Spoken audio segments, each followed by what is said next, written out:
আজ 23শে নভেম্বর 2025 সাল। আমরা কাকাই ভাইপো বেরিয়ে পড়লাম এক ঐতিহাসিক স্থান রাখালদাস বন্দ্যোপাধ্যায়ের পৈতৃক ভিটে পর্যবেক্ষণে এবং দর্শনে। আপনারা সঙ্গে থাকুন, দেখতে থাকুন সেই ঐতিহাসিক জন্মভিটের বা পৈতৃক ভিটের বর্তমান পরিস্থিতি কি। আমরা ইতিমধ্যে উপস্থিত হয়েছি ঐতিহাসিক রাখালদাস বন্দ্যোপাধ্যায়ের পৈতৃক বাড়ি। পৈতৃক বাড়ির সামনেই একটা আছে সুবিশাল বটগাছ। বটগাছের পাশেই আপনারা দেখতে পাচ্ছেন আছে জোড়া শিব মন্দির। এই জোড়া শিব মন্দির ব্রিটিশদের সময় তৈরি এবং এখানে রাখালদাস বন্দ্যোপাধ্যায় তিনি আসতেন। একটা বিশ্বাস আছে এটা নাকি ওনার মামার বাড়ি। তো সেখানকার জোড়া শিব মন্দিরের মহাদেবকে দেখতে পাচ্ছেন আপনারা। এখানে নিয়মিত এখনও পুজো হয়। এই বাড়িতে কিছু ভাড়াটিয়া আছে আর একজন কেয়ারটেকার আছে, তারাই দেখাশোনা করেন। তো যেহেতু এখনও পূজা হয় নিয়মিত, সুতরাং যথেষ্ট পরিষ্কার পরিচ্ছন্ন আছে দেখতে পাচ্ছি। ইতিহাস যে বহন করে চলেছে মন্দিরটি, সেটা তার প্রত্যেকটা রন্ধে রন্ধে প্রকাশিত। এই যে দরজা, রাখালদাস বন্দ্যোপাধ্যায়ের মামার বাড়ি একটা বিশ্বাস আছে। সেই মামার বাড়ির বিশাল বড় গেট ছিল, ভগ্নপ্রায়। গেটটা প্রায় 15 ফুট লম্বা, চওড়া 8 থেকে 9 ফুট আনুমানিক। দরজার যে পাল্লা, গেটের যে দরজা, সেটা ঐতিহ্য বহন করে চলেছে। আমরা দেখতে পাচ্ছি বহু প্রাচীন কড়িবর্গা দিয়ে তৈরি ছাদ। তো কেয়ারটেকার ভাড়াটিয়ারা যারা থাকেন, তারা রাখালদাস বন্দ্যোপাধ্যায়ের পৈতৃক ভিটেটাকে এখনও সজীব করে রেখেছেন বলা যায়। এই যে পাখা আছে, ঘরগুলো পরিষ্কার পরিচ্ছন্ন, ঝুলকালি দেখতে পাচ্ছি না। বাড়িটি যথেষ্ট পরিষ্কার পরিচ্ছন্ন সেটা দেখতে পাচ্ছি। বাড়িটি প্রায় 200 বছরের পুরানো বাড়ি, কিন্তু সেই 200 বছরের আগের ঐতিহ্য আমরা খুঁজে পাচ্ছি এই বাড়ির মধ্যে। তো যাই হোক, রাখালদাস বন্দ্যোপাধ্যায়ের জন্মস্থান বহরমপুর। ওখানে ওনার বাবা একজন ছিলেন বহরমপুর কোর্টের অ্যাডভোকেট। পিতার নাম ছিল মতিলাল বন্দ্যোপাধ্যায় বা ব্যানার্জি। তার মা ছিলেন কালীমতি দেবী।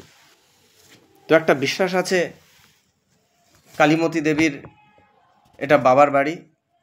বহরমপুর থেকে রাখালদাস বন্দ্যোপাধ্যায় এই বনগার তার মামার বাড়িতে আসেন, একটা বিশ্বাস। তবে যাই হোক, আমরা বনগার বাসী হিসাবে আমরা সেটা মানতে নারাজ। আমরা এটা মনে করি যে রাখালদাস বন্দ্যোপাধ্যায়েরই এটা পৈতৃক ভিটে, আর এখানেই রাখালদাস বন্দ্যোপাধ্যায় আসতেন এবং থাকতেন। তার পড়াশোনা এবং অন্যান্য কর্মজীবন এখান থেকে শুরু করেছিলেন। আপনারা এখন যেটা দেখছেন সেটা হচ্ছে দুর্গা মন্দির। এখানে দুর্গার একটা বিশেষ বৈশিষ্ট্য আছে। মূর্তিটির 8টা হাত ছোট আর 2টো হাত স্বাভাবিক। এইভাবেই তিনি পূজিত হতেন এবং এখনও প্রতি বছর রাখালদাস বন্দ্যোপাধ্যায়ের যে সমস্ত উত্তরসূরিরা আছেন তারা আসেন এখানে এবং শারদীয়ার পুজোর সময় যথাযথ মর্যাদায় দেবী দুর্গার আরাধনা এবং পূজা এখানে সম্পন্ন হয়। আমার কাকা এই রাখালদাস বন্দ্যোপাধ্যায় ঐতিহাসিক, ওনার সম্বন্ধে কিছু বলবে, শুনুন তাহলে। ধন্যবাদ। আজ 23শে নভেম্বর 2025 আমরা এসে পৌঁছালাম রবিবারে, শীতের গা মেখে ছুঁয়ে চলে আসলাম। আপনারাও আসতে পারবেন। শিয়ালদা থেকে 20 টাকার বনগাঁ লোকাল ধরে 2 ঘন্টার রাস্তা, স্টেশন থেকে অটো বা টোটো ধরে সোজা ছয়ঘরিয়া পঞ্চায়েতের ছয়ঘরিয়া গ্রামে নির্মল শান্ত পরিবেশ। দেখুন চারিদিকে ঘুরিয়ে দেখাচ্ছে আর সাগর দাস আপনারা দেখতে পাবেন। ইতিহাস খুঁজতে গেলে আসতে হবে আমাদের এই বিখ্যাত প্রত্নতাত্ত্বিক ইতিহাসবিদ রাখালদাস বন্দ্যোপাধ্যায়ের বাড়ি। আমরা একটু কথা আগে বলছিলাম ওদের বংশধরের সঙ্গে, এখন আর তারা এখানে কিছু নেই। অষ্টম পুরুষ সোমনাথ ব্যানার্জি বা অন্যান্যরা সব আসেন এখানে আর কি দুর্গাপুজোর সময়তে। আপনার দুর্গা মন্দিরটা দেখাতে বলবো, ক্যামেরা এইদিকে একটু ঘুরিয়ে দেখান। এই যে দুর্গা মন্দির, না কেউ কেউ জানি না। এখানকার 8টা হাত ছোট, একেবারেই ছোট, আর 2টো হাত স্বাভাবিক যেভাবে মূর্তি বানানো হয় সেইভাবেই এখানে তৈরি করা হয়। এই সেই দুর্গা মন্দির, বহু প্রাচীন, প্রায় 300 বছরের উপরও বংশ পরম্পরায় এই পুজো চলে আসছে। তার ঘুরে ঘুরে মন্দিরটা কিভাবে বনগাঁ এলেন এবার একটু এ নিয়ে আলোচনা, বা আপনারা কেন সেই বহরমপুর তার জন্মভিটা সম্বন্ধে আমরা জানি, বিতর্কিত যদিও। বনগাঁ ছয়ঘরিয়া গ্রাম আজ আমরা এসেছি সেই তার ভিডিওটা দেখার জন্য। বহরমপুর জন্ম, অথচ বনগাঁর সঙ্গে সম্পর্ক নিয়ে যথেষ্ট মতভেদ আছে, যথেষ্ট মতভেদ আছে। বাবা ছিলেন আইনজীবী, মা কালীমতি ছিলেন কোচবিহার রাজা নৃপেন্দ্র নারায়ণ সিংহের দেওয়ান, তারই মেয়ে। যখন ইস্ট ইন্ডিয়া কোম্পানি ও মির্জাফরের 120 বছর আগের কথা বলছি, এই বহরমপুরে সেনারা ব্যাপক লুটপাট শুরু করেছিলেন। বাধ্য হয়ে রাখাল দাসের মা পরিবারের এক ভৃত্যকে নিয়ে ছয়ঘরিয়া এক আত্মীয়র বাড়িতে উনি এসে পৌঁছান। ছয়ঘরিয়ার এক আত্মীয়র বাড়ি, এটা এক রকমের মতামত। আবার অন্য মতে বলা হচ্ছে, শুনুন সেটাও শুনুন, যে ছয়ঘরিয়াতে বাপের বাড়ি কালীমতি, এটা কালীমতির বাপের বাড়ি ছয়ঘরিয়া, তাতেই স্থানান্তরিত হয়ে আসেন। আগের যুগে নিয়ম ছিল মেয়েকে বিয়ে দেওয়ার পর বাপের বাড়ি আর আসা হতো না। বনগাঁবাসী দুটো তত্ত্বই মানতে রাজি না। এই দুটো তত্ত্ব বনগাঁবাসীরা মানেন না। বনগাঁবাসী মনে করেন মতিলাল বাবু ব্রিটিশদের কাছ থেকে বনগাঁ জমিদারি কিনেছিলেন, তাই কিনা? আমরা সেটাই তো জানি যে বনগাঁ জমিদারি কিনেছিলেন। এবং রাখালদাস বন্দ্যোপাধ্যায়রা 3 ভাই ছিলেন। লেখাপড়া সম্বন্ধে একটু রাখালদাস বন্দ্যোপাধ্যায় সম্পর্কে আমাদের আলোচনা করা উচিত। তিনি বহরমপুর কৃষ্ণনাথ কলেজ ও স্কুল থেকে 1900 সালে এন্ট্রান্স পাশ করেন, 1903 সালে FA পাশ করেন, পরে প্রেসিডেন্সি থেকে 1907 সালে ইতিহাসে অনার্স ডিগ্রি লাভ করেন এবং 1911 সালে কলকাতা বিশ্ববিদ্যালয় থেকে MA পাশ করেন। তার কীর্তি একটু উল্লেখ করা খুব দরকার। কুষাণ ও কনিষ্ক সম্পর্কে অনেক তথ্য তিনি দিয়ে গেছেন। বাংলার পাল বংশ সম্পর্ক বহু তথ্য তিনি দিয়ে গেছেন। পাহাড়পুরের খনন কার্য পরিচালনা, মুদ্রা বিষয়ক বিভিন্ন তথ্য তিনি রচনাও করে গেছেন। তার সাহিত্য বলতে গেলে বাংলার ইতিহাস প্রথম ও দ্বিতীয় খণ্ড তিনি লিখে গেছেন। পাষাণের কথা, শশাঙ্ক ধর্মপাল লিপিবদ্ধ বর্ণনা রেখেছেন। বিভিন্ন পত্রিকায় বহু প্রবন্ধ রচনা করেছেন। দুঃখের বিষয়, জন্মভূমিতে রাখালদাস আজ ব্রাত্য, জন্মভূমিতে রাখালদাস আজ ব্রাত্য, আমাদের সেটা ভাবতে হবে। রাস্তায় পাতা ঝরছে, রাখালদাসের ভাঙা বাড়ির ইট এক বিস্তৃত অধ্যায় এই রাখালদাস বন্দ্যোপাধ্যায়। আপনারা ঘুরিয়ে ফিরিয়ে দেখুন, জঙ্গলে জঙ্গলাকীর্ণ সমস্ত ঘুরিয়ে ফিরিয়ে ক্যামেরাটা দেখুন। সাগর দাস আপনাদের দেখাচ্ছে, দেখুন। আমাদের ইতিহাসের খোঁজে আসতে হবে।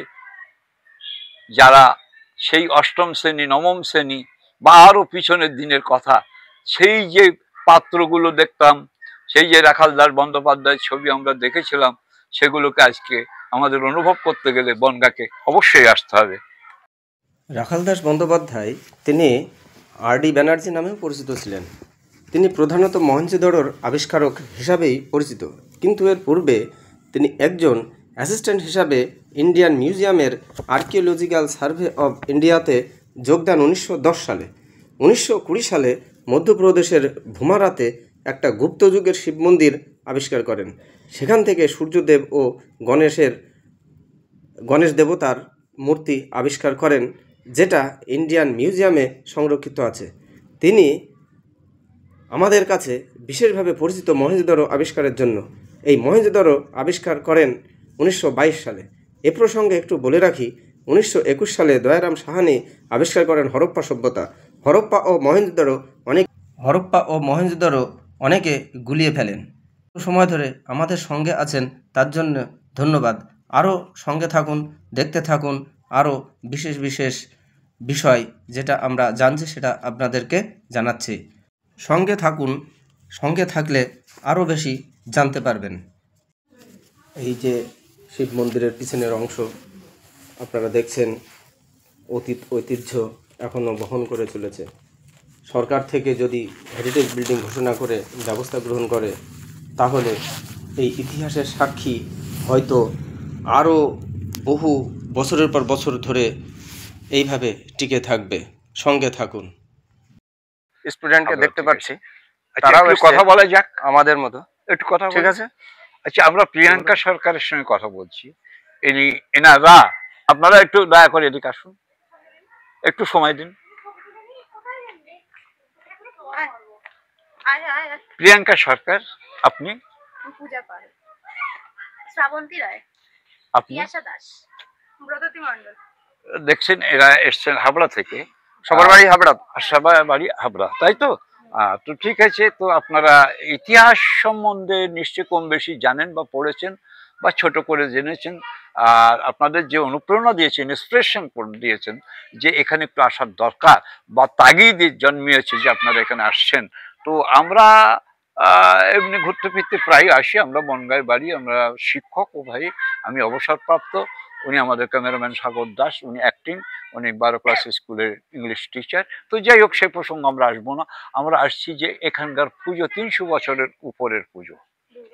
এই পুজোর ঢং সাধারণ পুজো নয়, এ পুজোর মঞ্চ সাধারণ মঞ্চ নয়, এ মঞ্চ অতীব ঘরোয়া, অতীব ঘরোয়া। তাহলে কিভাবে আমরা দেখছি? আমরা দেখছি যে এখানে 8খানা হাত, এইটুকু এখানে দেখা যাচ্ছে না।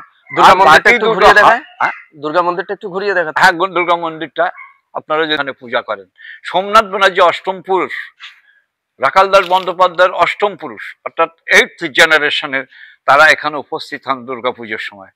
উপরে থাকেন সোমনাথ ব্যানার্জি, এস.এন. ব্যানার্জি। তো যাই হোক, এখন যা কিছু আছে সবটাই পুরনো। এনাদের আদি বাড়ি বহরমপুর। রাখালদাস বন্দ্যোপাধ্যায়, রাখাল ভিডিও করতে পার বলছি, রাখালদাস বন্দ্যোপাধ্যায় কৃষ্ণনাথ কলেজ, বহরমপুরের কৃষ্ণনাথ কলেজ স্কুলের ছাত্র। FA, এখন যেমন মাধ্যমিক MP বলা হয়, FA পাশ করেছেন। FA পাশ করার পরে তিনি ইতিহাসে অনার্স নিয়ে বহরমপুর কলেজ থেকে পাশ করেন। তারপরে মাস্টার ডিগ্রি করে তিনি এক সর্বেক্ষণ কর্মী, অর্থাৎ হেরিটেজ যেটা সর্বেক্ষণ, গভর্নমেন্টের যে সমস্ত পুরাকীর্তি আছে যে সরকারের তত্ত্বাবধানে। আমাদের দুঃখের হলো সত্যি যে আজও পর্যন্ত এ বাড়ি হেরিটেজ হয়নি। যিনি সর্বক্ষণের কর্মী ছিলেন হেরিটেজের, তার বাড়িটা হেরিটেজ হলো না। আমাদের দুঃখ। বিতর্ক এখানেও আছে যে তিনি কেন বনগাঁ জন্মস্থান বলা হচ্ছে, কেন না বহরমপুর বলা হচ্ছে। আপনারা নিশ্চয়ই বুঝতে পারছেন যে এটা একটা বিতর্কিত বিষয়। একটা মতে বলা হয়েছে তাজদৌলাকে মুর্শিদাবাদের গদি থেকে সরানোর জন্য মির্জাফর এবং ইস্ট ইন্ডিয়া কোম্পানি তাদেরকে যেভাবে সৈন্য পাঠিয়ে তখনকার দিনের বহরমপুরে লুটমার করছিল, ঠিক সেই সময় তার সম্মান বাঁচাতে কালীমতি দেবী, ব্যানার্জি, রাখালদাস বন্দ্যোপাধ্যায়ের বাবা, রাখালদাস বন্দ্যোপাধ্যায়ের মা কালীমতি দেবী, তার এই বাপের বাড়ি এখানে, তাদের সমস্ত সম্মান বাঁচানোর জন্য চলে আসেন। আমরা রাখালদাস বন্দ্যোপাধ্যায়ের বাড়ি বলে জানি। আচ্ছা, এই অবস্থার মধ্যে দিয়ে, হ্যাঁ, একটা এখানে আরো যে সমস্ত পয়েন্ট আছে, হেরিটেজ পয়েন্ট, যে রাখালদাস বন্দ্যোপাধ্যায় উচ্চ বিদ্যালয়, একটু পাশেই গেলে পাশে যেটা হয়ে আসলেন কালী মন্দির দেখে আসলেন, নিচে আসেন, তার সাহিত্য সৃষ্টি, অমর সৃষ্টি, বাংলার ইতিহাস, পাষাণের কথা যারা তৈরি করার জন্য এখানে নার্সারি কিছু কাজ টাজ হয়, এইগুলো অর্থাৎ তারা জীবিকা। আপনারা দেখছেন গেটের পাশে ওয়ালে প্রচুর পরিমাণে জংলা গাছ ওয়ালটাকে ঢেকে রেখেছে, সাপ পোকামাকড়ের বাসা। এই পাশ দিয়েই একটা সুড়ঙ্গ রাস্তা ছিল, সেটার দেখা যাচ্ছে না। এই যে দেখতে পাচ্ছি মহাদেবের শিবলিঙ্গ, তো এখানে নিয়মিত পূজা হয়, যেটা দেখা যাচ্ছে। পুরোহিত মশাইয়ের কিছু পোশাক দেখতে পাচ্ছি, ধূপদানি, ফুল, বেলপাতা সবই আছে। তো এই যে পুরোহিত মশাই, ভাড়াটিয়া, কেয়ারটেকার যারাই থাকুন না কেন, তাদের অশেষ ধন্যবাদ জানাই। রাখালদাস বন্দ্যোপাধ্যায়ের স্মৃতি বিজড়িত ভবন, মন্দির, সেগুলো তারা এখনও বহন করে চলেছে, পরিচর্যা করছে, পূজা অর্চনা করছে। আপনারা এখন দেখছেন রাখালদাস সেতু।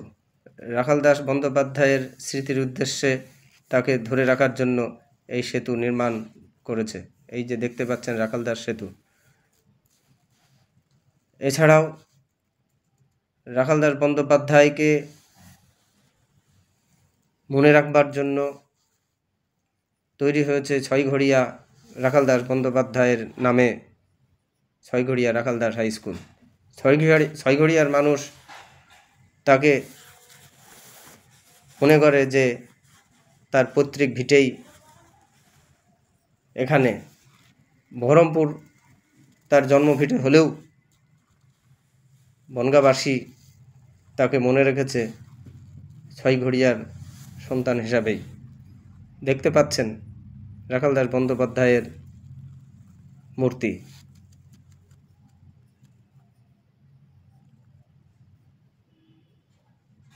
রাখালদাস বন্দ্যোপাধ্যায় এখন আমার মধ্যেই আছেন। রাখালদাস বন্দ্যোপাধ্যায়ের বাড়ির সামনেই একটা পুরো মন্দির, জোড়া শিব মন্দির দেখতে পাচ্ছি। কতদিনের পুরানো হলে এত বড় বটগাছ মন্দিরের উপরে তৈরি হতে পারে সেটা দেখুন। আমরাও দেখলাম, দেখে তার পাশেই আছে নাওভাঙা নদী। আমরা এই মন্দিরটি দেখে এখন নাওভাঙা নদীটা দেখতে যাব। দেখুন, আমরা নাওভাঙা নদীটিও আপনাদেরকে দেখাতে সক্ষম হব আশা করা যায়। তো দেখুন নাওভাঙা নদী। 23শে নভেম্বর 2025 রবিবার, ঝিরঝির করে উত্তর দিক থেকে বাতাস আসছে, আর লাউভাঙা নদীর উপরে দেখুন মৃদুমন্দ ঢেউ, সেই বাতাস খেলে খেলে যাচ্ছে তার উপর দিয়ে। আমরা এসে পড়লাম আজকে রাখালদাস বন্দ্যোপাধ্যায়ের স্মৃতি বিজড়িত সমস্তটা সংগ্রহ করে আমার বন্ধুবর রথীন রায়চৌধুরীর বাড়ি হয়ে তার পারিবারিক সদস্যদের সঙ্গে কথাবার্তা, কিছু ছবি টবি নিয়ে এসে নাওভাঙা নদীতে আমরা এখন নৌকোর উপরে। দেখুন, আমার সঙ্গে রয়েছে সাগর দাস, আমার প্রিয় ভাইপো, সব একসঙ্গে এসেছি। দেখছি কি নির্জনতা, কি মনোমুগ্ধকর পরিবেশ, আর চারিদিকে সাদা বক, ছোট ছোট পাখি, একেবারে চুপচাপ, নির্জন, নিরিবিলি। পুকুর পাড়ে, এই পুকুর বলছি এই লাউভাঙা নদীর ধারে দেখুন গরু চড়ে বেড়াচ্ছে। আমরা দেখছি, ক্যামেরাটা একটু ঘুরিয়ে নিতে বলবো।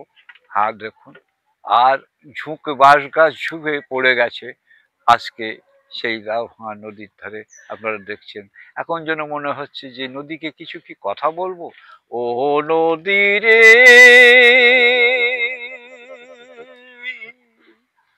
একটি কথা শুধাই শুধু তোমারে, বলো কোথায় তোমার দেশ, তোমার নেই কি চলার শেষ ও নদীরে। এখানে রায়চৌধুরী পরিবাররা স্নান করতেন এবং অধুনা বাংলাদেশ দুষ্কৃতীরা এই নৌকো পেরিয়ে চলে আসতো আমাদের বর্তমান সময়ের হরিদাসপুরের ওই যে ব্রিজ, সেই ব্রিজের তলা দিয়ে তারা লুটমার করে এখান থেকে চলে যেত। দেখুন আজ আর তার কিছুই নেই, শুধু স্মৃতিভারে পড়ে আছে, ঝুঁকে পড়েছে সমস্ত সব স্মৃতিগুলো পড়ে আছে, শুধু নেই। দেখুন আর উপভোগ করুন, সময় পেলে আপনারাও চলে আসুন বনগাঁ, শিয়ালদা থেকে চলে আসুন সোজা বনগাঁ, বনগাঁ থেকে আপনারা চলে আসতে পারেন ছয়ঘরিয়া পঞ্চায়েতের ছয়ঘরিয়া গ্রাম, সেখান থেকে আপনারা লাউভাঙা নদী এবং শুধু ইস্কন মন্দির, রাখাল দাস বন্দ্যোপাধ্যায়ের স্মৃতি বিজড়িত ভিটে সমস্ত সবটাই দেখতে পাবেন।